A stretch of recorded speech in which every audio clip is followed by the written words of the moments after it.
য'তে মই যাওঁ তাতে আমাৰ আৰক্ষীত আবেদন কৰা ল'ৰা ছোৱালীসকলে মোক সুধি থাকে যে দাদা মামা পুলিচৰ ফিজিকেল ইণ্টাৰভিউ কেতিয়াৰ পৰা আৰম্ভ হ'ব। আমি অসম পুলিচত ৬,৪৩৪টা পোষ্টৰ বাবে আবেদনৰ প্ৰক্ৰিয়া আৰম্ভ কৰিছিলোঁ আৰু আজি আমি সিদ্ধান্ত ললোঁ যে অহা ৩ অক্টোবৰৰ পৰা পুলিচৰ ফিজিকেল টেষ্টসমূহ আৰম্ভ হ'ব।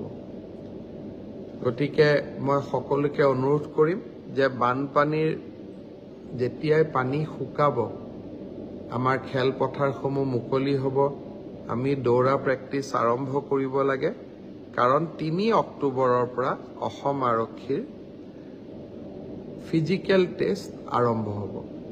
মোৰ লক্ষ্য হৈছে যে ফিজিকেল টেষ্ট, ৰিটেন আৰু ভাইবা তিনিওটা প্ৰক্ৰিয়া সম্পূৰ্ণ কৰি এই বিত্তীয় বৰ্ষতে আমি যাতে এই ৬,৪৩৪টা পদ ভৰ্তি কৰিব পাৰোঁ,